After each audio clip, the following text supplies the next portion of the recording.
friends. Welcome back to the podcast. What's going on at your house today? So today at my house, I am actually the only one home. But later on today, I am driving to Bloomington, Indiana, where my kids are both at Indiana University. It's about an hour and 20 minutes or so. And I am taking them out to dinner. It's my daughter's birthday was Saturday. Today's Monday. So we're celebrating her 20th birthday. And then after that, I am speaking to her Women in Business group about digital footprint and personal branding. And then after that, we are heading back to her sorority house, Kappa Delta, for a little cake bake, birthday cake. If you don't know what the cake bake shop is, you should go Google it. Yes, there are cake bake shops in Indiana, but there's also one at Disney World, if that gives you any idea. And her favorite is the lemon blueberry cake. So we are having lemon blueberry cake for her birthday at Kappa Delta this evening, if you'd like to join us. And I have candles packed and plates and napkins and plastic forks. And I better bring a lighter now that I just thought about that to light the candles. All right. So that's what's happening in my world. But today, what I want to bring you the conversation that Nicole Pence Becker had on stage at She Thinks Big Live with 3 action takers. Terry, Aileen, and Nicole Teal are all action takers. They've all taken a lot of action in the past year. And I think it's important to share their stories with you. You might have heard their stories in previous podcast episodes, but not in this context and not with really explaining how your vision can turn into action and how often we need to adjust our vision or our action as we go along. We kind of have to, what I call, shift the dial or turn the dial, shift in what we're doing a little bit, because maybe it's not working, or maybe you're at a new growth stage or whatever that is. So sit back, buckle up, and listen in to this conversation and see if you can see yourself in any of it. Here we go. I'm going to let Nicole take it away with our big action takers. All right, ladies, come on up. It's your turn. Come on up. Let's go. Here we go. Let's welcome them to the stage. Hello. Okay. Perfect. Tell me. So we're talking action. And I think what's really cool about the group assembled is there's been some of you who've been taking action for a while.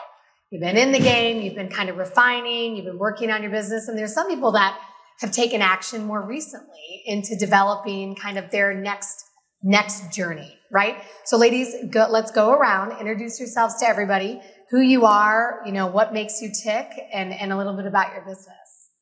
I'm Nicole Teal. I live in Johnson City, Tennessee, in the East Tennessee Mountains. I'm a mom of 6, ages 19 to 10. And I launched my business 4 years ago, and it's a home stage. It was a home staging. I'm shifting into more of a design, and I also have a storefront where I sell furnishings, home furnishings. And I've been working with Andrea a little over a year. Yep. Okay, Nicole, thank you. Hi, everybody. Aileen Pazak from Chicago, the north suburbs of Chicago. I've got 5 kids, so you got me beat by 1. Got a Brady Bunch household in Chicago. And I own a company called JobLink. So I help executives in transition, whether they've been laid off, whether they're just looking for a new challenge with their personal branding, their LinkedIn, their resume, and also like the job search methodologies that work to land in something that they want to do. And I'm Terry Fisher. I reside here in Indianapolis. And I'm the mom of 3. So we just, Oh, we got 3, 4, 5, and 6. That's there right. you go, everybody. Yeah. And I just started my marketing strategy company, Strategy Light. And we work with small businesses to make sure that their dollars are working for them. So helping them put together a strategy and an execution plan so that they can go out there and grow their business. I love it. So again, all kind of in different, wait, remind us, how long are you into your action taking? So how long ago did you start your company? 4 years. Oh, a year ago? Well, no, year with working Andrea. with Andrea. Yeah, and then 4 years for your business. Yeah. A year and a half. A year and a half. And I'm at the 4-month mark, so. 4-month mark, but working with Andrea helped you. Yeah, so Andrea and I have been working together for a while. 100 years.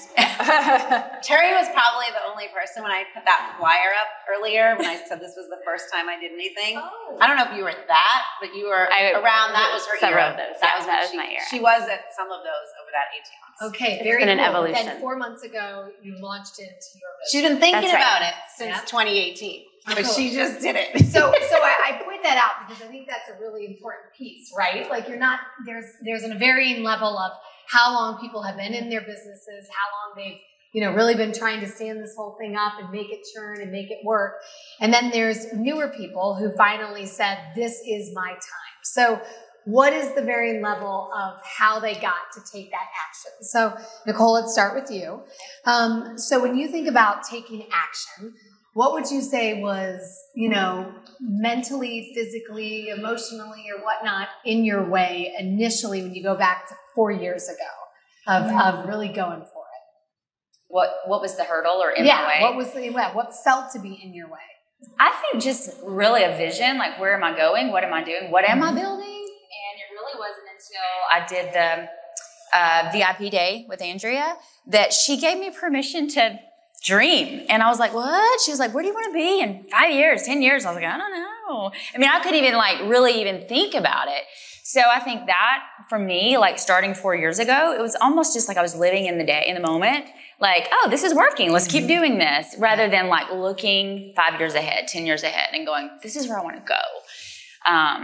So I would say just lacking vision 4 years ago. And so now here you are 4 years later and you kind of made a comment about you started in one spot with kind of the vision of what the business would sell or products or service or goods. And now you're kind of going a different lane. How did that happen? And how did that action, why was it necessary? Share a little bit about how you knew I'm going to turn course here just a teeny bit. I think circumstances, and as well as just the business itself. Staging is how I began the business, but even 4 years ago, I knew that I wanted to offer design services, and I knew eventually I wanted to do a boutique furniture store. It just all happened way sooner than I really thought it would because I, moved into a new building that was a storefront, and I was like, what? Oh, wow, we're going to do this now, not in, the future. Yeah. So I think that opportunity presented itself earlier. And I think just like success in staging gave me opportunity to also look at design and offer that service as well. So in a way, was design kind of the dream? Yes. And staging was the goal. So she went for what was right there, available, knew that would lead to the dream and was excited about it, could do it. Yeah. You had to have the chops. I think that's one thing about all of these conversations. Like, you're not making something up in your skill set, right? You're making sure that it aligns very well with your rare and valuable skill sets. And then you're just compounding by putting on, what you want to do. So you've met your dream, kind of. Kind of. Yeah, I'm getting there. More to go. Okay. Aileen, you talk about yours. So how did you even get started on taking the action to take the leap and do the things and then say, this is something people need, and figuring out a way to communicate it to your prospective customer?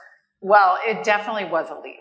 I mean, it was so scary for me. I have a hard time taking risks. Oh, okay. I'm more of a safety girl.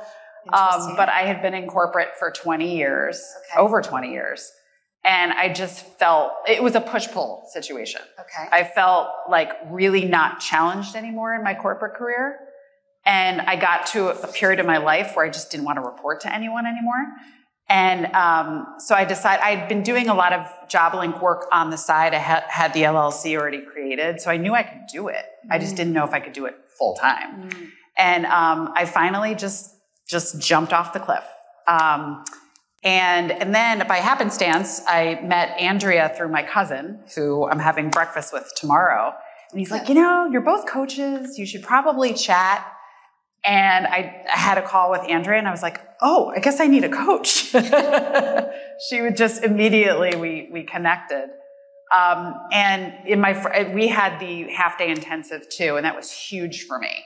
Because when you're on your own as a solopreneur, you don't necessarily take the time or think about what your vision and strategy should look like. You just dive in and just do. And working with her allowed me to do that. And I still, like, that's my Bible right now. And the first month I started working with Andrea, I had my best revenue month ever. Love that. So I'm like, I guess this is a good thing. So why?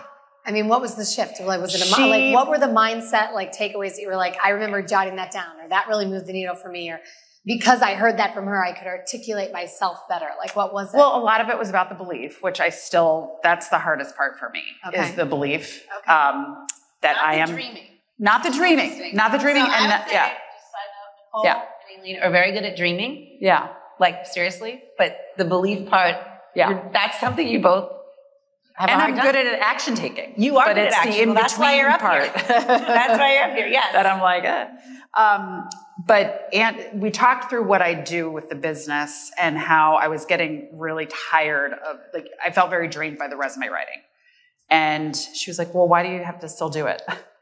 So I wound up hiring a couple of contractors, which, by the way, contract resources, for the most part, can really help take a lot of work off of your plate, especially the work that drains you. And for me in the short term, that was a huge, just big decision for me that I had to make, and I did with Andrea's help. Mm-hmm. So I think that was one of the quick actions that I took that helped me. I was just going to ask you, so that's something that you did. So, kind of tactically writing down, okay, so contractors is something that, was valuable. Nicole's nodding her head too. I'm nodding my head as well, just thinking about my own business experience. But maybe what was, you alluded to the fact that, like, you just got fed up. You just kind of eventually took the leap. Was there anything that was, like, glaringly getting in the way besides your personal position on being less risky? Was there anything getting in the way of taking the action? Money. Okay, money. There you go. Okay. Do you want to share a little bit about that? Just like I'm more of a security person in terms of finances. I'm the breadwinner of my family. Yep. Got a lot of kids. Yep. And so that was a huge risk, financial risk. It still is. I still worry about it now. Of course. But I'm trying to coach myself too, to just trust the process. And I know what I'm doing. I've been successful so far, and, keep going along the process. I love that. That is super helpful. We haven't really talked about, kind of that insecurity or fear or worry of, like, what if it doesn't work financially? We talked a lot about how we're fearful of failing maybe, or we're afraid that other people might observe something being less than, but we haven't talked about that. And I think that's a really key part of going from a solopreneur, or a practitioner, or, someone who's an employee, to a solopreneur, and then eventually to an entrepreneur, right? Right. So interestingly, we haven't talked about it a lot, but which kind of goes to, that's something that all my clients do think about a lot, right? Yeah. But I've recorded now 170 podcasts, and there's a whole bunch on money. And my podcast producer can tell, like, these are the most listened to episodes. The ones on money are the least listened to episodes. Interesting. So what's ironic about this is it's something that we worry about and think about a lot, but we don't want to think about, right? We don't want to think about it in a constructive way a lot of times. So, but I think, by being around other people that are kind of experiencing the same things, and this could be, you could have a multiple 7-figure business, right, and you're still worrying about money. Like, it is not unique to any level of, anything. But just surrounding yourself with other people who are also worrying about that, because it's a human thing to worry about, I think is helpful. And then just like Stacy comes in and helps people figure out what to focus on in their time, I also have another team of coaches that come in and help all of my clients with money and managing their cash flow and understanding how that all works. So that's another aspect that I find, like, at the break, Stephanie was asking me, how did you figure out you wanted to bring these other coaches in? It's just by listening to everybody and seeing what they really need. So yeah, and in a way, if I can add on that, Andrea, too, like, you are also seeing, okay, well, they've got this expertise that could provide a more holistic opportunity for my clients to win. Yes. And then in effect, it actually empowers her whole business to succeed more. To what you said, Aileen, having contractors, just, very, tangibly, that example, You put some people in who have capabilities that maybe you don't fully have. I'm not an expert, for example, at email marketing. So I've got to fill that on our team to make sure that we have everything we need in case someone raises their hand asking for that. So every business needs to identify, kind of what resources are needed. So Terry, congratulations, first and foremost, on starting your agency in town. There's no doubt that it will be extremely successful. So walk us through that. So, how long did it take? What made you rip the Band-Aid? Because if you've been hanging out with Andrea since the, since the early days, since the Starbucks poster board, then I need to know, what was it? What finally made you activate? Yeah. So that was that. It was probably, I know Andrea will say it was longer. For me, I guess when I processed it, it's like a full 2-year process of like, I can no longer continue doing what I'm doing just for me. Yeah. Right. I had to come to that realization. I looked within my organization and sought out opportunities. And when that didn't come to fruition, I looked outside my organization for something that was different than what I was doing today. Right. And I think there was just because of where I'm at in my career, kind of like midpoint in my career, there was either it just didn't make financial sense for me to make kind of like a shift backwards into something I wasn't sure about. And so we just started talking about it a little bit more. It was funny because she asked me, probably like our 3rd or 4th coaching session, she's like, have you ever thought about starting your own company? I was like, no. I was like, when I'm on vacation, I should be working. Like, you have to work all the time when you have your own company. And we just started talking about it more and what that could look like. And it really aligned with what I wanted to be doing and who I wanted to be engaging with and how I wanted to be engaging with those people. And then it took like another 6 months for me to get myself and my husband on board. and then it aligned well with, my corporate schedule. So, finally I just kind of decided that it was the right thing. And the funny thing was, I told Andrea this when I, literally the day before, I Voxed her and I was like, what do I say? Should I maybe just tell them I'm leaving to take, to do something on my own? She's like, no, you were telling them you were leaving to start your own business. Mm-hmm. And I was like, okay, yeah, I can do this. And I told her after I said that, it was just like all of the fear that I had going into that just evaporated. It was so weird because I thought, I'm just like, this fear is just going to like keep going. And what if it doesn't go away? And it's just like overnight, I felt so much better. I set it out there. I put it out there like in a really big way because there were like 250 people on my team. And not my team, but the team I worked with. Yeah. So it was a little bit liberating, actually. Well, for sure. Yeah. And then like the weight off your shoulders of just, being authentic, with everybody and kind of sharing that. I want to talk about, Terry, with you first, and ladies, I want you to chime in because we haven't gone back to this. We talked a lot about, making sure your team in your life knows what you're up to. And you guys taking big action and moving directly into what you are wanting with your goals and aligning with your dreams. Terry, maybe talk about responses initially, like the good and the bad and how that made you feel, right? Sure.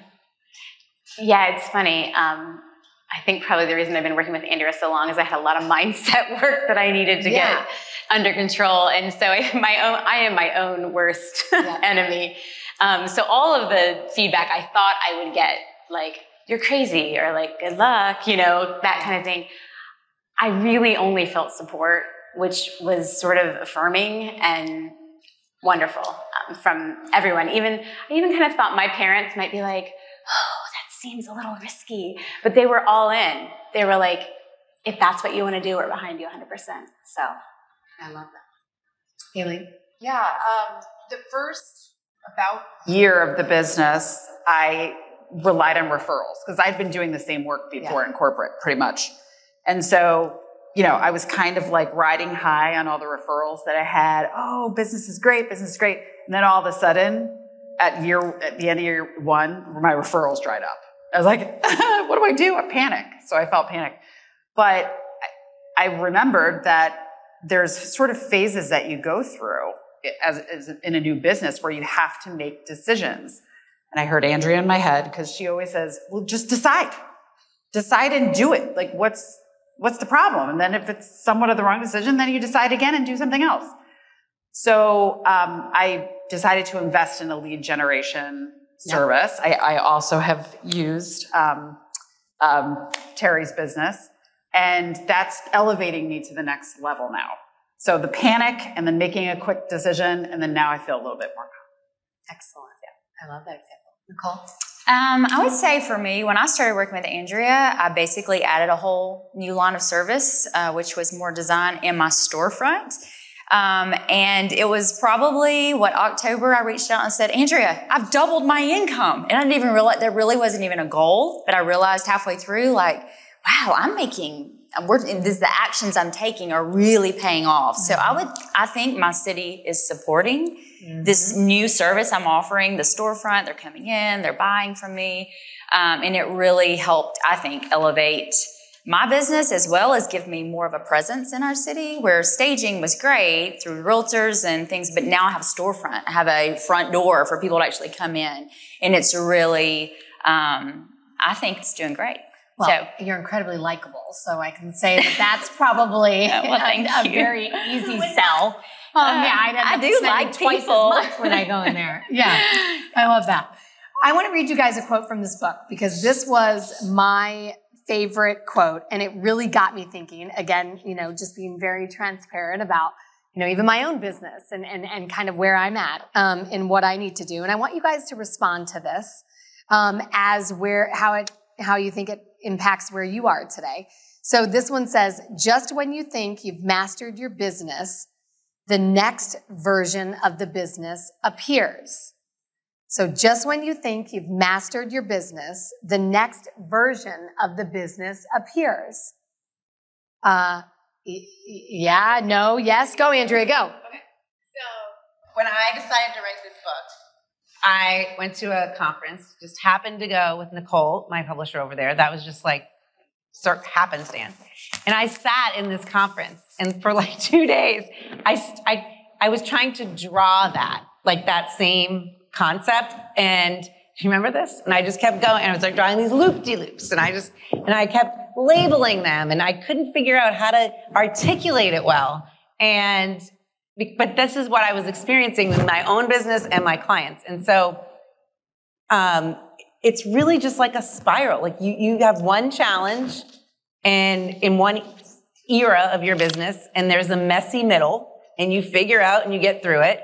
And then you get to the next loop, and the next loop is probably bigger and better, but there's still a messy middle. But relatively to where you are, it gets smaller and more manageable. But then you go to the next thing, and then I think it's inevitable, but if you have the right mindset, you're going to get through it easier and faster and with less stress. But I have a vision of me sitting there drawing loop-de-loops. I'm like, Nicole, what do you think of this? Is this good? She's like, I don't know. I think you can do better. That's her favorite line. I think you can do better. I'm like, okay, I can do better. That's how I came up with that. But I'd be curious, like Nicole said, what do you guys, how do you feel about that? And as, people that know now, you have to take action. You have to take action to start. You have to take action to evolve. You have to take action to turn it on, right? Because initially you said everything was coming in because people knew I knew what to do. But now you're in turn it on mode, you're in startup mode, and you're in evolution mode. So you're all in it looks a little different. Worry you, confuse you, scare you, overwhelm you, all the things. I loved that section of the book. That drawing really gave me comfort, because I'm like, oh, I'm never going to arrive. Because, I'm like, I'm going to get there, just if I can just get there. And it's like, no, because once you get there, there's going to be a mess there too, to like walk through, that's going to be challenging. I'm going to figure that out, and I'm going to move to the next. Yeah. See, but I'll be really honest, as somebody who, I always joke, like, I could read a teleprompter. I was a television news anchor for 13 years. I didn't have any experience, like, in a corporation or, like, in a business. So I actually thought you kind of arrived, and then you were in the zone, and then you were like, good. And so it is a little Well, it foreign was to with me. Andrea's coaching this year. So I'm like, when am I ever going to get there? I feel like I've been working and managing, and I'm like, I want to go here, but I can't get this manageable to move up. And well, I think you have to be okay with the analogy this morning, which is like you're climbing a set of stairs. How high do you want to go? It's okay wherever you want to go, but how high do you want to go? Because there's always another stair. Right. To climb. Climbing the stairway to heaven. It's like the stair stepper thingamajigger at the gym. Right. You know, you're like, is this ending? It is. And you're like, no, it keeps going. It does. So what did that make you feel? Like, I think it gave me comfort because it's like, it's okay. We're going to work. I'm going to continue to have to work through the process. Right. But I do think it gave me hope, like it's going to get a little bit easier because I'm going to gain more confidence in myself, and there will be systems in place to support the management of where I am. And then this new vision of where I want to go, there's going to be crazy middle, but I can look back and go, but I made it through. Yeah. Look, I made it there, so I can make it here. So I think it gave me confidence. Are we talking about this beautiful drawing? Yes. Yeah. That's the messy middle. I think there's another drawing. There is like another one. Yeah, where it loops and loops. I don't know. Oh, yeah. There's a little loops, but that's a good one too. I think, like, to Nicole, so I want to add on to what Nicole said. So there's this messy middle in what do I do next? But there's also this messy middle in what do I need to know next? So like you've been trying to figure out your finances, right? Yes. Like that is a quest that you want to have a better understanding of that, and you're working on it. Yes. And I think you're seeing like it will come. It will come. I understand one thing. Now I'm going to understand the next thing. Now I'm going to understand how this all goes together. So it's truly like actions, physical actions, we'll call it, or external actions and internal actions of managing your mind around new things.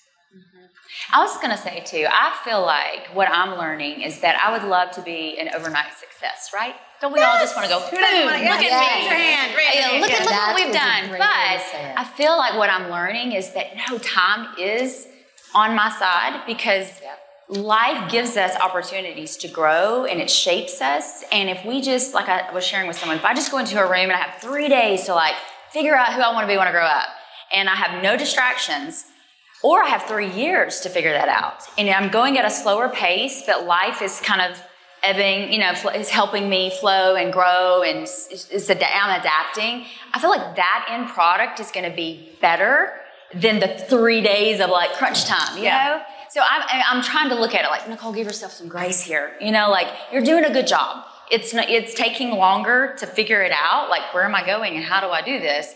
But it's not a bad thing. Like it's sometimes going slower, you build a stronger foundation. And that's what I keep telling myself. Well, I hope that's true. That's my belief system. I believe I'm building a stronger foundation. Yeah. Totally true. Aileen, what do you think about that? Yeah, everything Nicole said, and having a community of peers who are doing the exact same thing and feeling the exact same pains and you can share your successes with is critical when you have a very small business. I miss having a team at work. That's kind of the big thing that I miss. Yeah. And so this feels like that to me. And so that's all I have to say. Just from a community support perspective, it's huge. Yeah.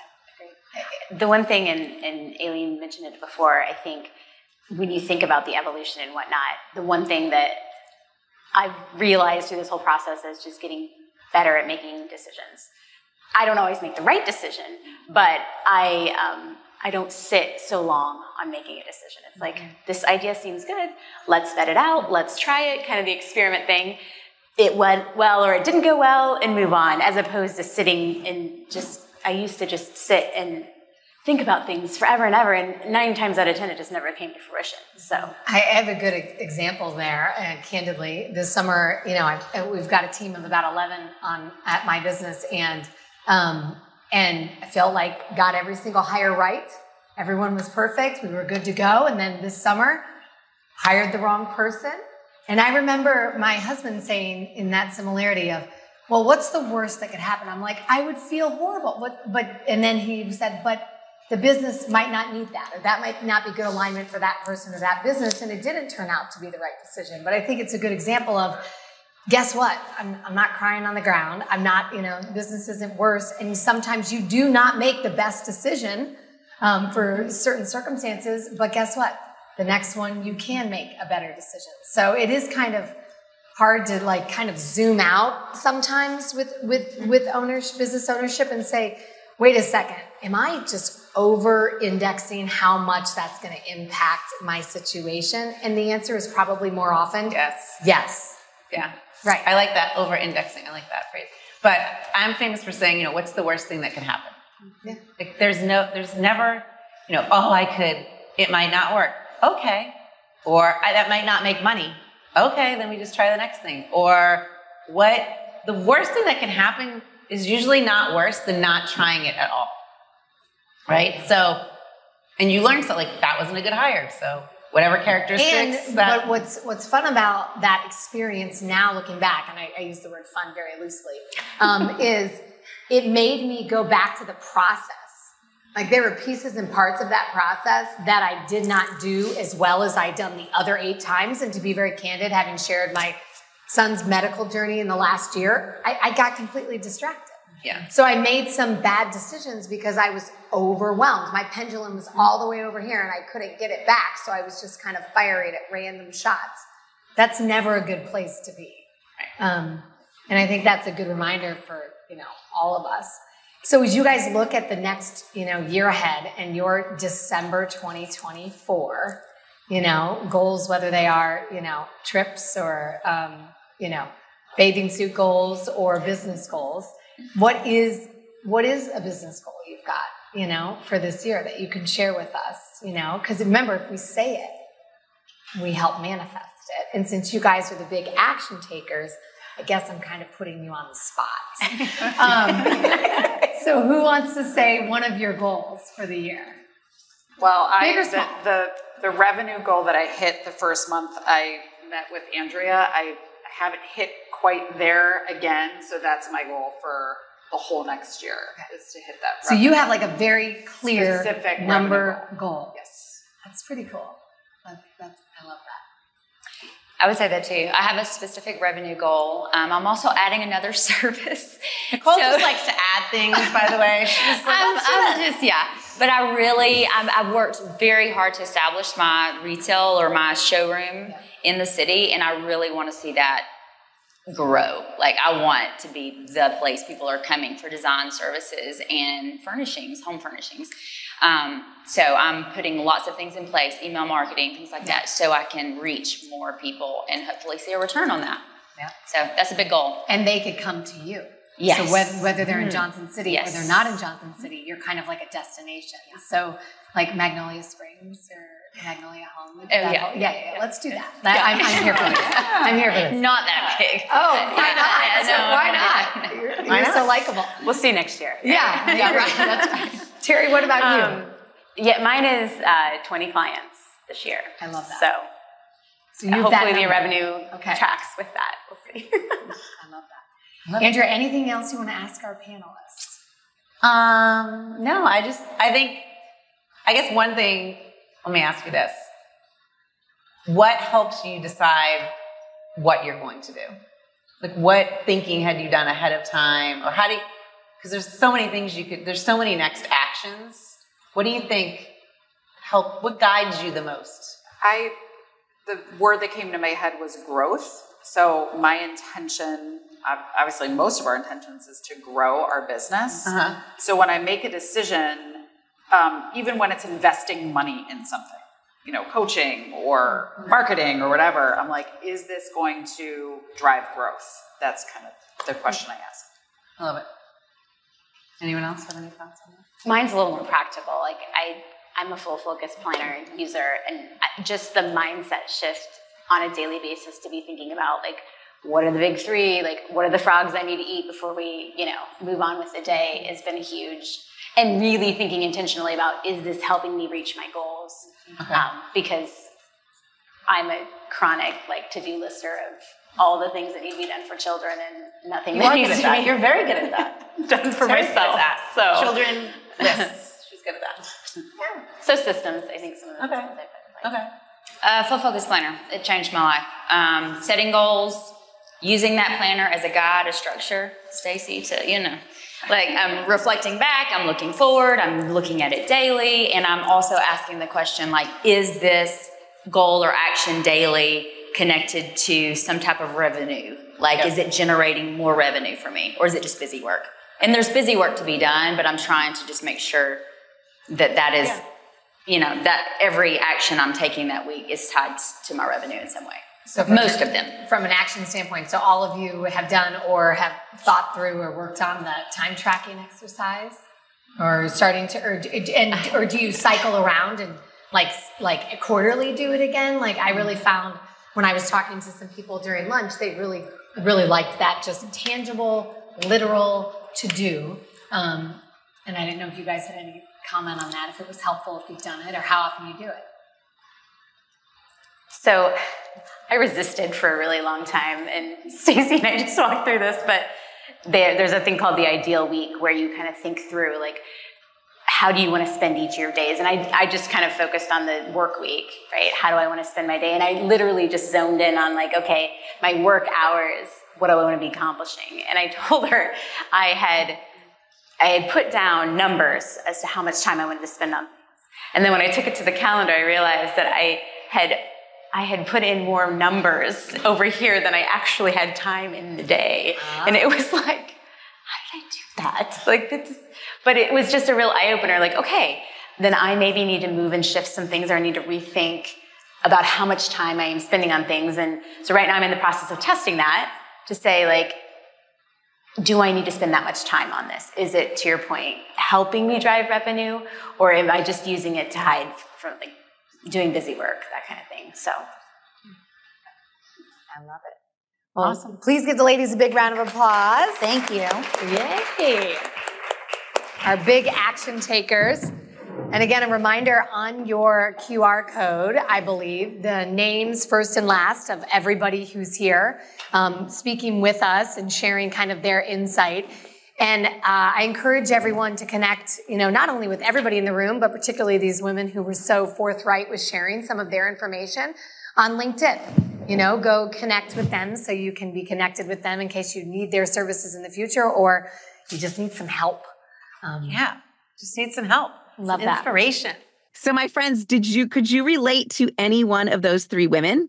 What intrigued you the most? Was it the fact that Nicole adds things to her business and manages to figure out how to integrate them? Was it the fact that Aileen hired people so quickly?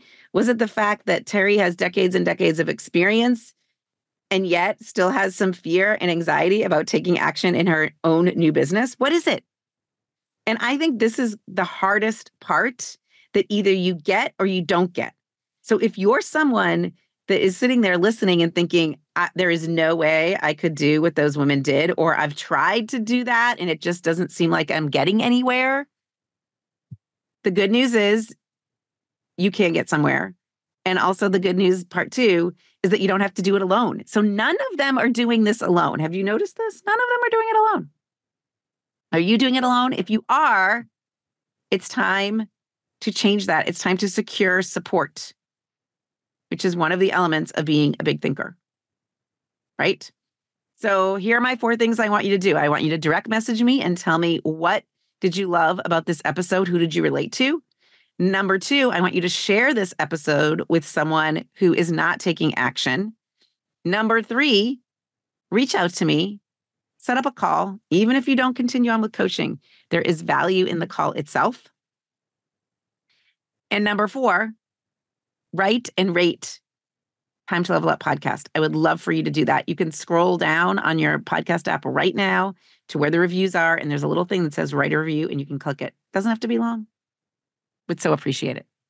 All right, my friends, until next time, now is the time to level up. It's time to take action. It's time to turn that vision into action. Let's do it. See you next week.